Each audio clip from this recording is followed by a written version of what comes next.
Welcome to The Explainer. Today, we're going to be diving into an ancient philosophy that, believe it or not, is making this huge comeback. It's being seen as a really practical toolkit for modern life. We're talking about Stoicism. So let me just start with a question for you. Do you ever feel like your happiness is on some kind of emotional roller coaster? You're just getting tossed around by the news, by what's happening at your job, or even just by what other people do or say?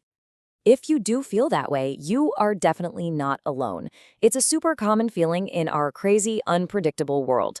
But what if I told you there was an operating system for the human mind, one that was designed over 2,000 years ago to handle this exact problem? Okay, let's really get into this. You see, Stoicism didn't begin in some quiet university classroom or a library. No, it all started with an absolute disaster out at sea. Okay, so picture this. It's around 300 BCE, and there's this wealthy merchant named Zeno. He loses everything, his ship, his valuable cargo, all of it, in a single shipwreck. He arrives in Athens with literally nothing. Now, that could have completely broken him, right? But instead, it led him to this profound insight. The source of a good life isn't in what we own, it's in our minds.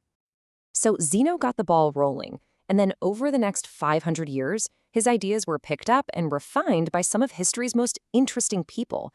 I mean, we're talking about a powerful political advisor, Seneca, a former slave who became this legendary teacher, Epictetus, and even a Roman emperor, Marcus Aurelius. What a group. All right, let's get to the absolute core idea here. Seriously, if you only take one thing away from this whole explainer, I want it to be this concept, which comes to us from the teacher Epictetus. It's called the dichotomy of control, and honestly, it's so beautifully simple, but it can be completely life-changing once you really get it.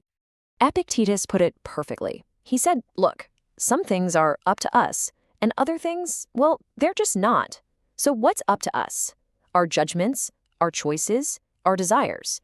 And what's not up to us?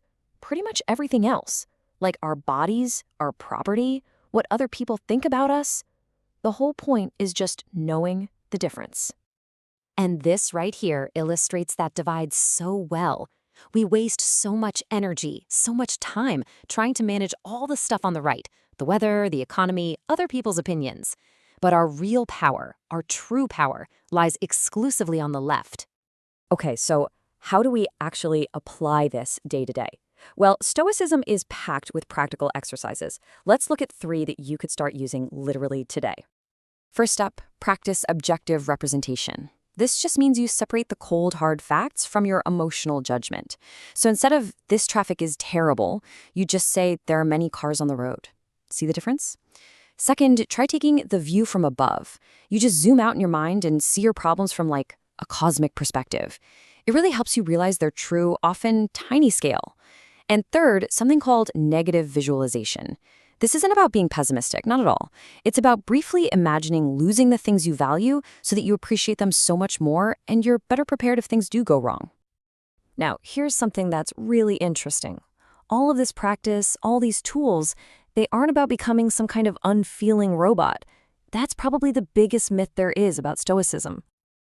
Yeah, that popular image of a stoic person is someone who just bottles everything up inside. But the real goal isn't to eliminate your feelings. It's to develop a mind that isn't completely enslaved by them.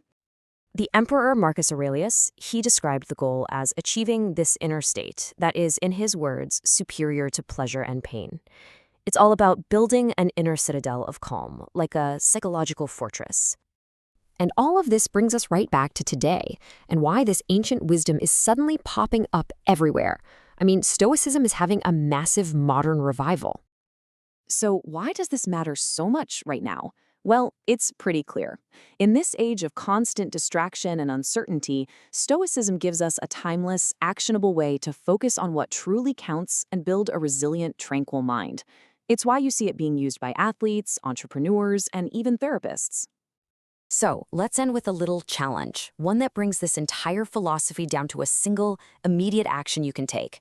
What is one thing that's totally outside of your control that you will just choose to accept, starting today?